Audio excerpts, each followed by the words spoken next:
in recent years, the situation in Eastern Europe has really been sort of off the radar screen because the rise in anti-Semitism in Western Europe and elsewhere really took most of the public attention. And the situation in Eastern Europe is very different than the situation in Central and Western Europe, where the major anti-Semitic forces are the local Muslim communities, the extreme right and the extreme left. And some of those factors don't even exist in Eastern Europe. We're not talking about Russia now, we're talking about the EU countries. There are almost no Muslim communities there, and there's no extreme left. And the anti-Semitism is closer to the traditional anti-Semitism that has existed in those areas for many years. And what's interesting is that whereas the Holocaust, you could say the sensitivity to the Holocaust is really one of the antidotes to anti-Semitism in mainstream European society, Central and Western Europe, in Eastern Europe, it's Holocaust-related issues that are the main cause of anti-Semitism. And that is because when these countries made the transition to democracy and independence, at least six concrete issues arose that many of them are quite problematic for these countries. So we're talking about the acknowledgement of their own participation in the crimes of the Shoah, commemoration of the victims, prosecution of the perpetrators, documentation, writing the history, education, and restitution. And since the level of collaboration with the Nazis in these countries was higher in a certain respect and included active participation in mass murder, as opposed to what was going on elsewhere in Europe, where of course there was collaboration. Every single country, either allied with the Nazis or occupied by the Nazis, there was collaboration, there were collaborators. In Eastern Europe, in many of the countries, it included actual participation in mass murder, and the local police units that were incorporated into the machinery of annihilation played an important role. And this is an issue which during the Soviet period was not dealt with honestly, as many of you know. And so when these countries became independent, democratic, for the first time they were forced to face their past honestly. This is no simple task. So today we are very, very happy to host Ruta Puisyte, who is currently the Assistant Director of the Yiddish Institute in Vilnius, and is one of the people who has played a very important role in trying to tell the truth about the Shoah in Lithuania, trying to promote Holocaust education in Lithuania. And I have to say that Ruta has not had it easy in many respects, because she's operating in an atmosphere which is not very conducive to telling the truth. But this is why I thought it would be a wonderful opportunity for the people here, for our audience, to hear her and to hear her own personal story. Someone who has no Jewish background or anything of the sort, and has studied the Holocaust and research on the Holocaust, and has basically devoted her professional life to telling the truth about the Shoah in Lithuania. Ruta.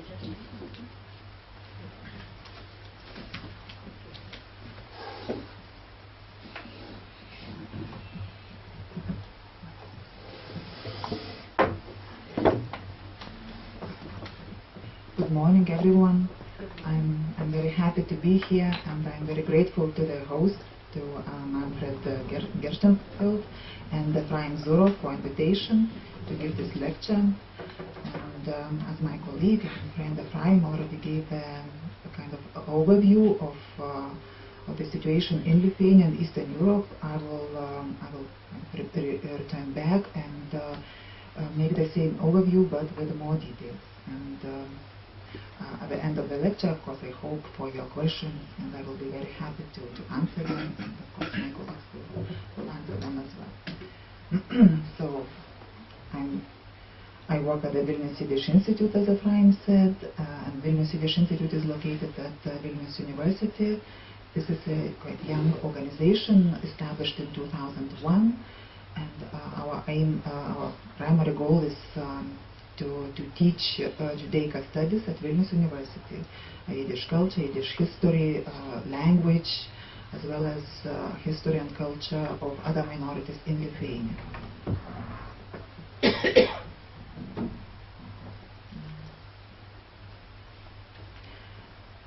So the Holocaust one of the most terrible and horrible events in the history of Lithuania, in the whole history of Lithuania, and of course in the history of 20th century. And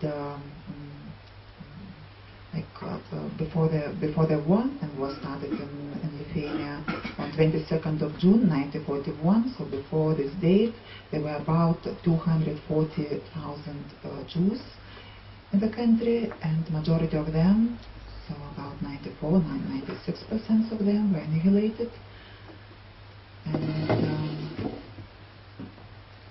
And this was done. The majority of them were killed in the first month of the war. So this was June, then autumn, and beginning of winter, and about 80% of them were killed. So then we can raise the question: if this is such a fact, why and what part this fact and this history has in Lithuanian collective memory, and how institutions that are established in Lithuania to help to memorize such facts, how these institutions work in this process, and are they successful? So I will also overview this process in my lecture. And I will speak also about this collective memory. And talking about the collective memory, I will have in mind the kind of institutional memory. And the institutions or organizations are these instruments that help people to commemorate, because of course memory as such has a feature to vanish, and like facts are forgotten. So of course there are schools, there are organizations, institutions which deal and help people to remember. And this memory is done through memorial plaques, like putting memorial plaques in the streets, in the cities, maintaining maybe some memorial sites and building memorials there. Also publishing books, also publications. Textbooks are also very important in educating and building memory.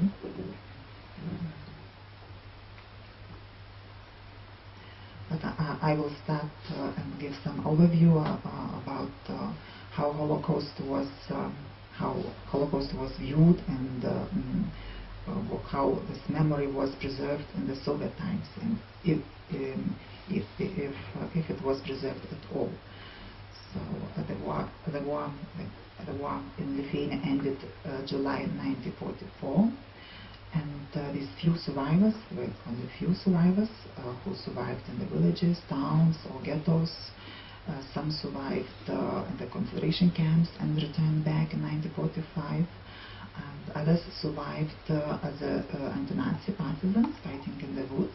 And they came back. So this was actually their aim and goal, to maintain memory and to keep memory and to build it. So. The Jewish Museum was established, and these Jewish survivors, Jewish intellectuals among them, tried to collect everything that was preserved in the ghettos: books, manuscripts, some artifacts. Because in the ghetto people tried to preserve, because they knew that this is the end of their lives. They understood it, they admitted. So maybe the books and this cultural heritage could be preserved. So what was left, and what sometimes was rescued by the Gentiles, was then these Jewish survivors tried to collect it and bring to the museum. Right? This museum was established in Vilnius. What about the other Jewish organizations in this time was Jewish orphanage, school that operated for a short time. Then the largest mass murder site in Lithuania is Paneriai, Spona, 10 kilometers from Vilnius, where about 100,000 people were killed, and 70,000 among them were Jews. So this was also a very important place to mark it, as well as a place where marked on the initiative of Jewish survivors in the province of Lithuania. So now I'm talking about also about how this memory was preserved. But all lasted very short because Soviet authorities closed the Jewish Museum very quickly. So I think the order was issued in 1948 and the museum was closed in 1949. So it existed very short, and all artifacts were distributed to state archives or museums or libraries. Then memorial at the Panerei site was also taken away, and Soviet memorial was built with Soviet inscription.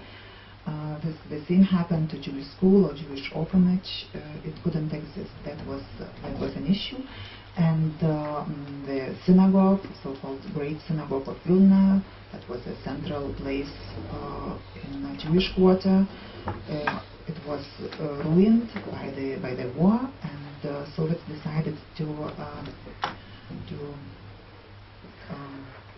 demolish it completely. Yes. So this, I'm talking about the signs of Jewish life. So step by step, signs of Jewish life were vanishing from the land.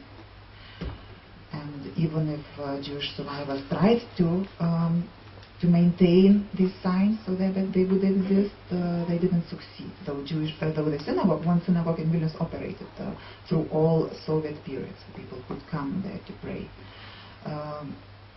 Talking about the cemeteries were demolished as well. Vilnius, the largest cemetery site in Vilnius, not immediately after the war, but step by step, it also was taken away. The survivors whose relatives were buried there were asked to take them and to rebury in other place. So, of course, this handful Jewish community took care of Vilna Gaon grave and graves of other prominent Jewish people, and the rest was used as a platform for construction.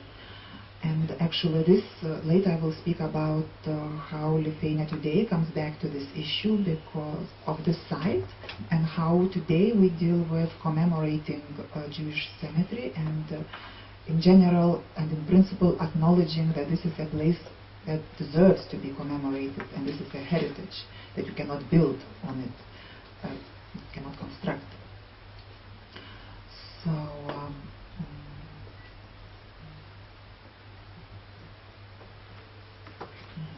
and about also one line about the fate of Jewish cemeteries all around Lithuania, the provinces. These cemeteries, of course, had no people to take care unless in the village or small town there was a Jewish family or Jewish survivor. This was very rare because Jews tried to concentrate into Kaunas and Vilnius, the largest cities of the country, where there were still some community left. And the fate of Jewish cemetery sites in the countryside was to vanish. And neighbors and local people took stones and used them for construction. And even today, if you go to village, of course people won't admit it, but if you go inside, you could see that kind of basements are built from these stones. Not only basements, Soviet authorities used the stones for building staircases and other houses. For example, in Vilnius, in the center, there is a famous hill, and there was a staircase to this hill, and this staircase was built from the stones from the Jewish cemetery. And only when Lithuania gained independence in 1991, the staircase were changed, replaced by simple stones.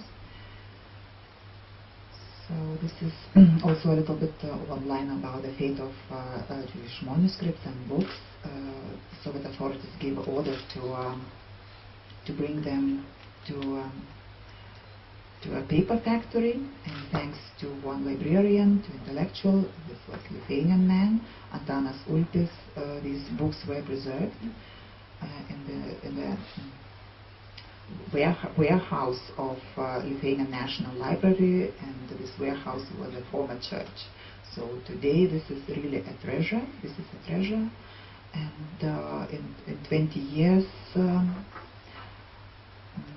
like 20 years before, how to say this, inventory of these books started, and some of items there are very unique, and there, for example, only one copy in the world of some newspaper or book.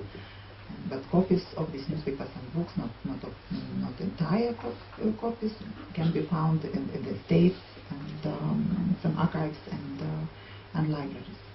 So they are available. And of course, today we know that this is a treasure. And speaking about this Judaic heritage, when we speak about publications and books and manuscripts that survived, people didn't survive, but some manuscripts survived. Today in Lithuania they are waiting for, how to say, their hour, because we don't have people to research. Really they are preserved, they are kept in the archives, and there are no researchers. Of course we have this language barrier to read and to research, but these are also treasures that has to be uncovered and researched. Now about research of Jewish genocide in Soviet times. Of course, it wasn't done as such. Jews were thought as victims of fascist regime, and they were called, together with all other victims, they were called peaceful civilians that were victims of the fascists. So as such, there were some research done, of course, and some publications that are available even today were done in those times. Though of course all the research and everything served ideology in those times, so you have to be critic when you read it. And there was one book about the mass murder in Lithuania, and there was also a book publication about the rescuers. But when you read this book, of course, nothing is mentioned about the Jews, but from the names you can understand that the stories tell, these are the Jewish stories of what happened during the war.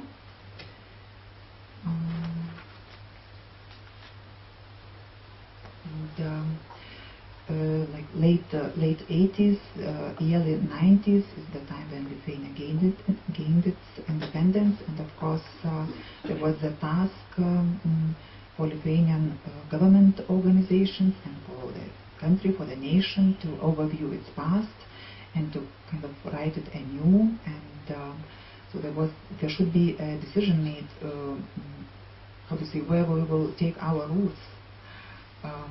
And there were kind of two ways to choose. History of Grand Duchy of Lithuania, and I don't know if you know the Grand Duchy of Lithuania. It's not a homogeneous country. This country that embraces lots of minorities: Germans, Poles, Russians, Tatars, Karaites, and of course Jews among them, because in the 18th century Jewish community of Lithuanian Polish Commonwealth was the largest community in Europe or in the world. So, but instead of maybe taking it as a ground, this heritage that embraces so many communities, is multicultural and multi-ethnic, it was much easier to think and to start writing history and also teaching others from the ground of interwar period. And the interwar period is the time before World War II, when Lithuania for 2 decades was independent. It gained its independence in 1918, together with many other small countries in that time.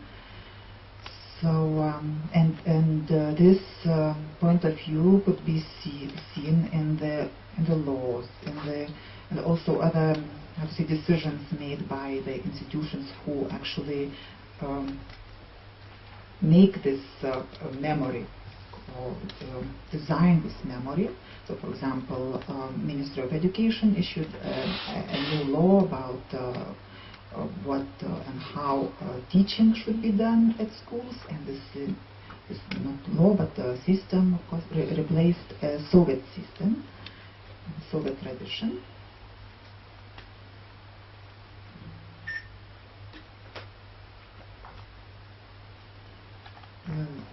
So here we see that we have a problem in Lithuania, not only in commemoration of the Holocaust, but also in commemorating the pre-Holocaust past, because before the Holocaust there was also a very large Jewish community with such a rich contribution to country. And there is a lack of acknowledgement of this, and of course there is a lack of thinking about it in different spheres. And this Schnippeshok cemetery question or problem illustrates it quite well. This is what I mentioned when I spoke about the Soviet past. So in this cemetery that is called Schnippeshok Cemetery, it's in a Schnippeshok area in Vilnius. Soviets built a sport hall and a pool, and quite recently Vilnius municipality gave a permission for some business people to construct a building, a residential building, and then this was of course from international community, from Jewish community abroad. There was a question raised: is it good to build building on a cemetery site? And until today, we have these debates, and this is really difficult. And Lithuanian government asked some experts, international and local, to make a research and to bring a decision. And decision was brought to them not once. That this is a cemetery site, you have to be brave and you have to accept it and you have to do something with it. But issue is so complicated, and of course you can imagine that government is not willing now to abolish the permission, because this would cost say great money, a big sum of money, because of course money are involved. So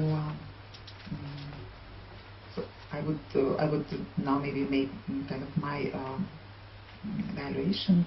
I think in this case we do not differ too much from Belarus. In Lithuania we entered the European Union, and it's very popular to say how far we are from the rest of of our neighbors of Belarus, for example, because in Belarus they also build on the cemetery sites, but we do the same. And so it doesn't mean that we changed in our minds and in our way of thinking.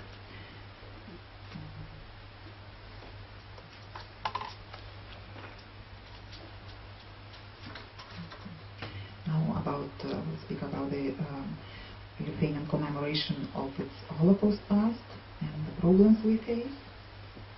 And here I have to say that concept of the World War II that is accepted in the West is absolutely contradicts very sharply with how Lithuanians view the war and Lithuanian experience during the war.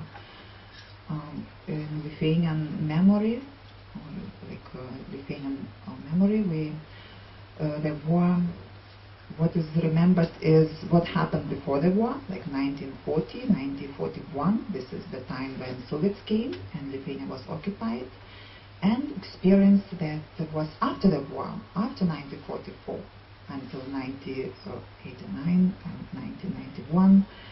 So this is remembered, and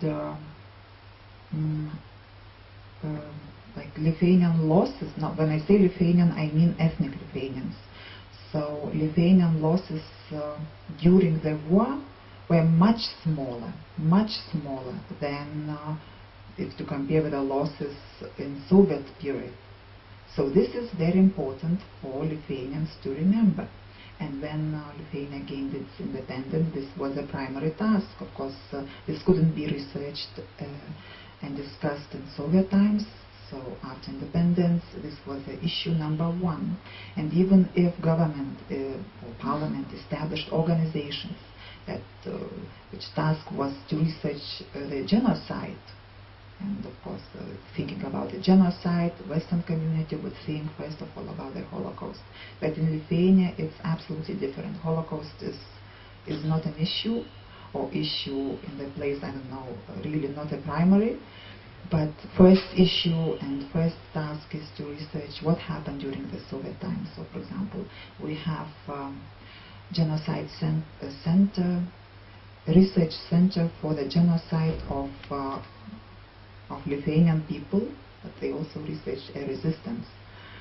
So this organization, if you look at the kind of list of publications, you can see that you would see that many more publications are about the Soviet crimes and Soviet regime than the Holocaust.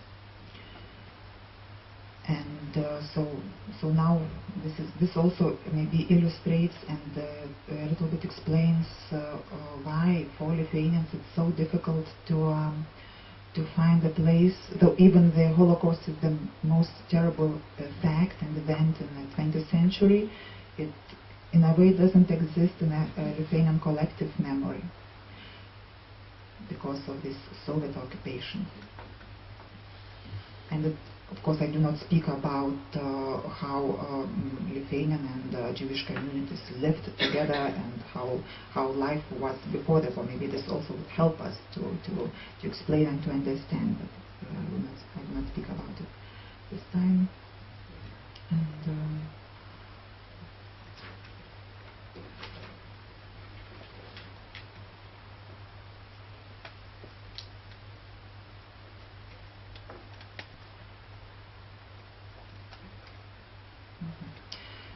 so maybe this tradition of research of the Soviet crimes would continue without, how to say, interference, if not some publications and articles abroad. There were articles when Soviet Union collapsed. Of course, there were these possibilities to communicate with the international community, and there were articles in the United States and in other countries written about the dark past of Lithuania. So it means that Lithuanians also had to somehow face this reality. And among the historians, we had very few, maybe some more experienced historians who would turn to research this part of the history. There were some young people who wanted to learn more, or maybe they would,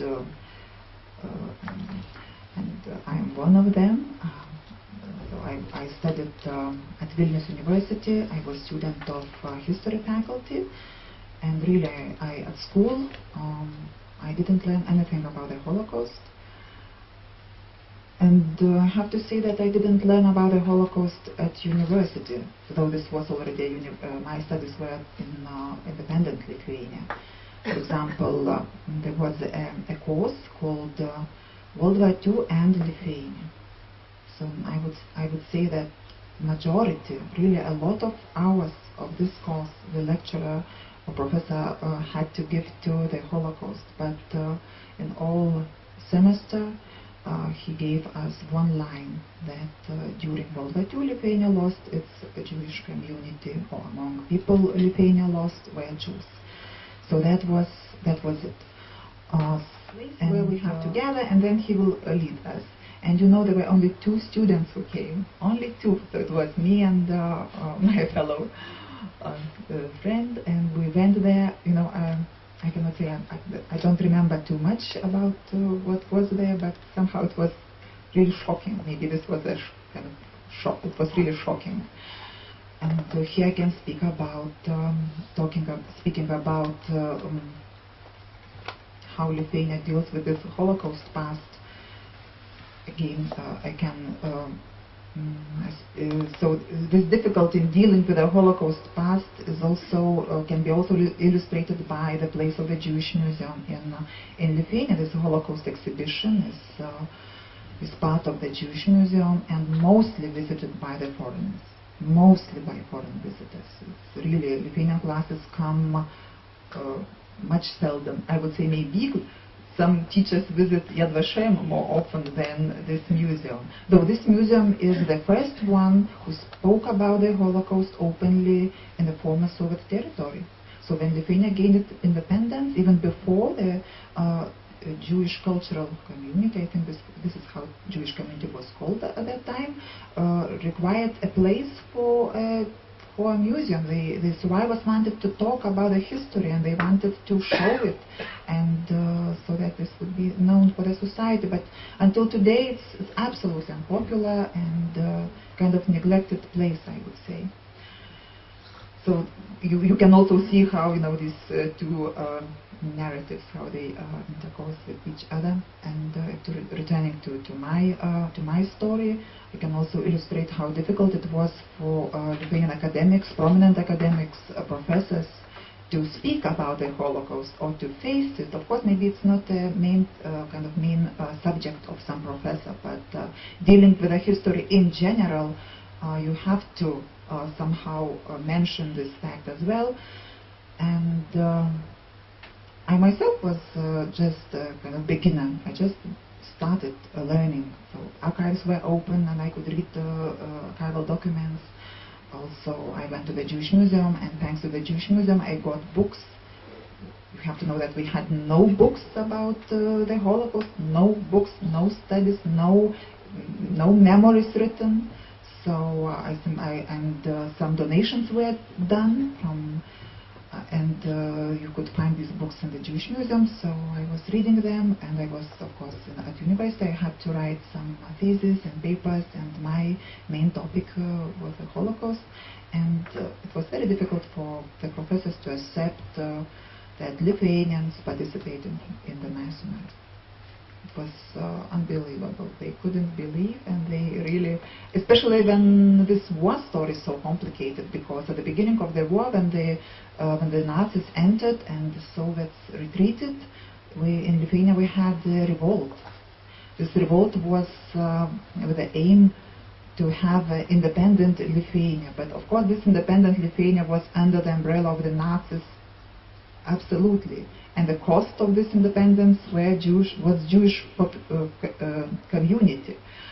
And when Lithuania gained its independence in 1991, you can imagine that the Soviet heroes had to go away, and we needed new kind of heroes. We needed to name streets and academies and so on and so on. So we needed some names, and sometimes name would be taken also from that period without checking what these people did and what did they committed in summer 1941, I would say. So this is also kind of so conflicting and really difficult.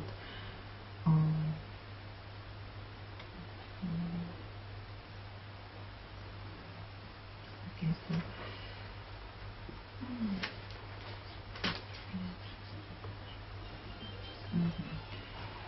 And government also took part in research of in this process of the Holocaust research.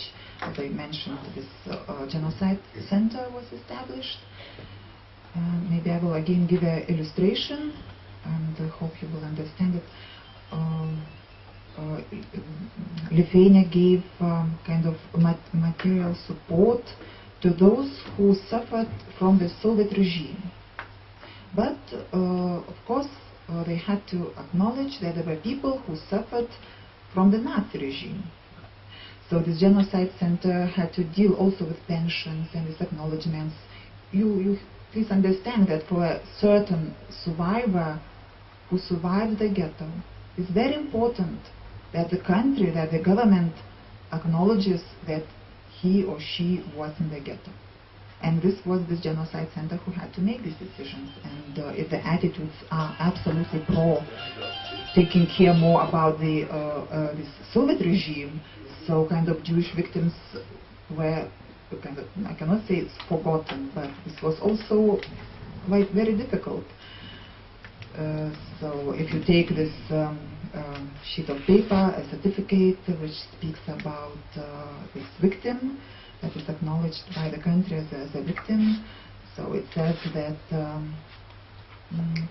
that we acknowledge you for the resistance, for the fight in resistance against the Soviets. So of course it doesn't fit, absolutely doesn't fit to the Holocaust survivors. But by this I want to illustrate that they didn't even think about the Holocaust survivors, about this small group. Just of course this. Those who suffered from the Soviets or who fought against the Soviets were the group of interest and care.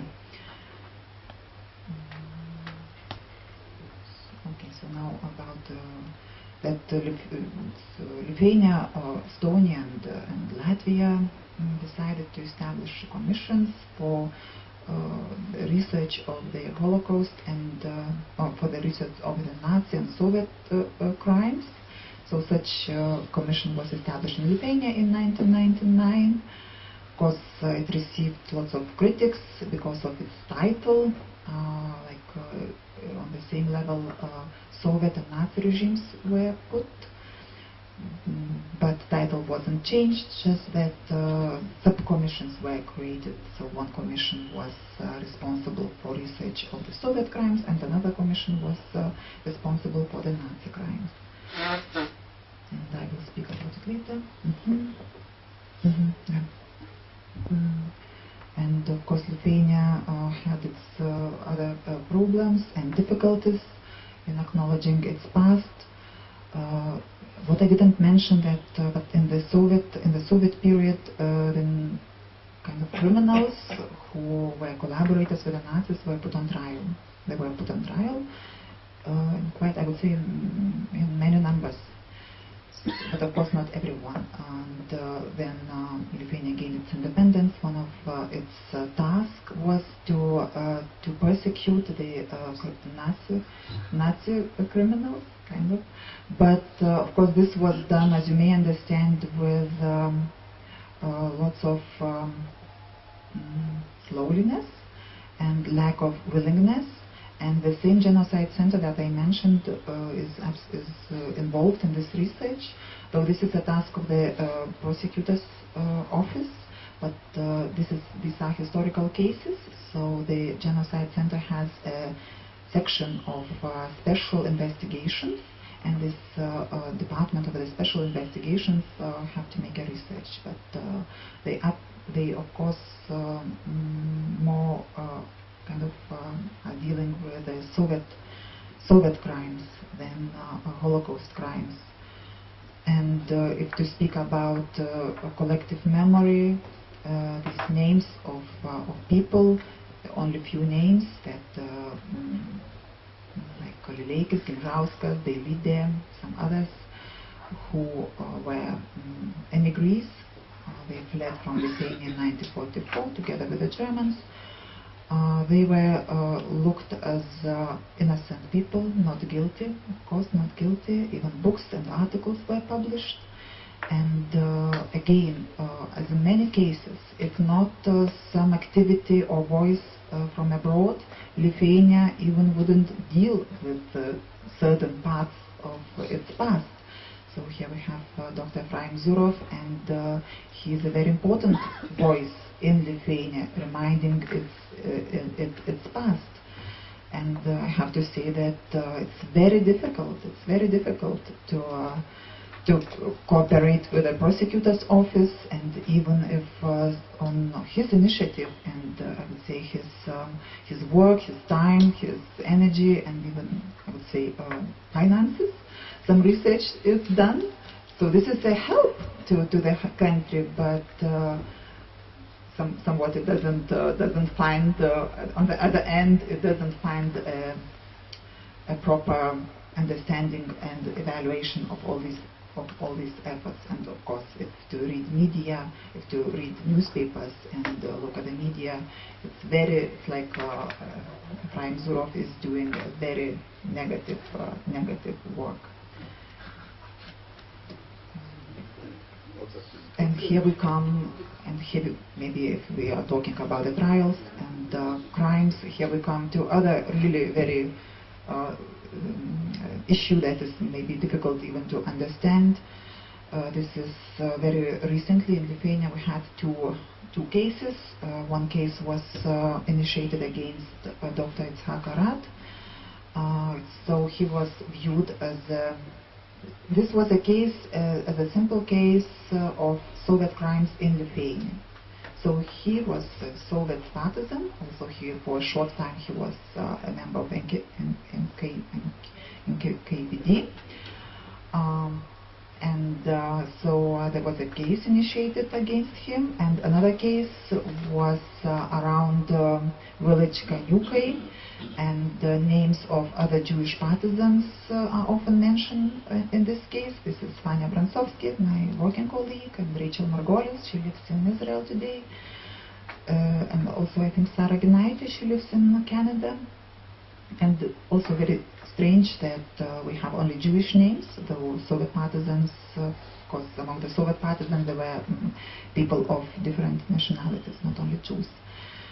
And again we see this, what I didn't mention, but what is quite popular in Lithuania, and today maybe it comes back, is theory of symmetry. And theory of symmetry speaks that as Jews were the communists, and they brought Sovietization to Lithuania, they were very active in Sovietization of Lithuania, so Lithuanians kind of paid them back, and that was maybe regretful but natural reaction of Lithuanian population when the Nazis came. So this Kaniukai, maybe of course generalizing, but we can compare it with the Shoah. So of course there was the Shoah, but here we have our pain. And I didn't mention again another thing that is so common in Lithuania is a competition between victims. So Jews are victims and Lithuanians are victims. So who are bigger victims? And Kaniukai, I don't know, should I speak about it a bit in the details? This is Soviet partisans made a punishment, kind of punishment siege or battle against Kaniukai village, and these people there, of course not everyone because there were women and children, but men were armed, and they collaborated with the local police. That was Nazi occupation times. And 38 people were killed, women and children among them, yes. And there is a battalion of Soviet partisans were from Rudnitsky forest, and among them there were of course some Jewish people as well, and it's written in some memories of some survivors. But when we speak, when Kaniukai is described in Lithuania, as in many other times, context of the Holocaust is not taken in account. That the Holocaust, that this was the time of the Holocaust. So like Tanya, and Tanya is called, for example, she's wanted as a witness against the mass murder of peaceful civilians during the war. Though this is she's called witness, but you know, from the whole title, this title sounds quite bad. So maybe I'm coming to the end, and trying maybe to raise a question whether in Lithuania this kind of understanding of the war, which is in Western countries, can be accepted, and do we have this chance? Of course, in Lithuania we have a complicated history. Really, we have Soviets, we have Nazis, and this has to be understood and researched.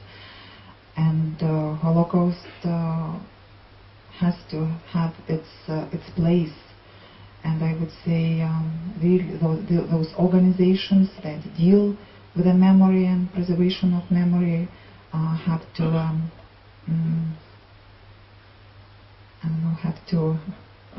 have to change their policy, or have to rethink their policy. I didn't mention this acts or facts of some anti-Semitism that we would think that is raising, or at least some decade ago I wouldn't imagine that this could happen. For example, on 11th of March, this is a day when Lithuania commemorates its independence from the Soviet Union. So on this day we had a neo-Nazi march. About 200 young people marched in the main street of Vilnius from its beginning to the end. So, and police didn't stop them, and they had they screamed, they shout anti-Jewish slogans, anti-Semitic, anti-Russian, and so on and so on. And what is very, very sad is that president, politicians, and also these various organizations that kind of declare that they are fighting for human rights, for minorities in the country, and so on, remain silent. They didn't react. Only after 5 days, 9 days. Only again when international community said you cannot remain silent, they said something. And for example, if you look what President said, President somehow made a connection to that he was reminded from from international community that we do not look nice in the eyes of others. I'm not quoting, I'm really generalizing now. Just the principle itself. I am ashamed myself. I don't need to be reminded by others that this is a shame. And if police didn't find a Nazi flag or Nazi sign as something criminal, I would say they could at least arrest them for disgrace of Lithuanian flag, because Lithuanian flag was next to the Nazi sign, and this is a disgrace. And this is persecuted by the law. And one more moment maybe that would help you to understand the situation in Lithuania or Eastern Europe is that if in Western Europe we have this modern anti-Semitism which deals with events in Israel today, so in Lithuania we have anti-Sovietism and anti-Russian sentiments. And Jews somehow fell into this anti-Russian, anti-Soviet sentiments. So when I spoke about this Jewish Soviet partisans of Jewish origin, they also fell under this umbrella. It's kind of, you know, I do not say popular, but this is kind of also a policy, a direction of the policy, of this anti-Russian policy. And Jews are viewed as probably part of kind of a pro-Russian group in the country and in the history. And maybe again I remembered that recently I read very accurately the textbook, history textbook. First of all, I have to say I'm very happy that 6 pages are dedicated to the Holocaust. This is a lot in comparison to what was when I was a schoolgirl. We learned nothing, but every second line reminds pupils that Germans are guilty. Germans are guilty, Germans are guilty. And then there is even a chapter. Chapter says, can the whole nation be accused? And of course the answer is that it cannot be accused. But I'm very happy that they do not write in this chapter that from various Jewish organizations we hear, as you know, many articles start from Jewish, we hear this and that. But I say maybe I want to be optimistic that of course this is like maybe, you know, when this text was written some 15 or 10 years ago, it was already advanced, it was very progressive. But today I would add something. I wouldn't say that only insane, crazy bandits took part in the Holocaust. We know today that these were insane and crazy people, but these were mayors of the town. These were educated people. So, also we have to think about, let's say, like Lithuania is on the way of learning, and maybe in this progress, and I don't know. Of course, on this way, on learning and progress, we didn't do something that we lost our chance. Of course, like Austria and Germany, they had also kind of this process of reconciliation with the past and dealing with the past. So Lithuania goes through the same, just that we have much less time because the Holocaust generation is leaving. And I have to say that Lithuanian side didn't show any interest in them. As I mentioned, they gave some pension. If they were acknowledged that they were in this and ghetto and so on, they received some pension. But from the side of education or learning from them or recording their memories are not recorded. No. Only if some researcher from abroad comes or filmmaker from abroad comes, then they record. So we have fragments. So if one day a Lithuanian student would say, I want to study Holocaust, I want to learn it, and okay, here are the archival documents, here are the books, but I would also like to know this oral history, memory.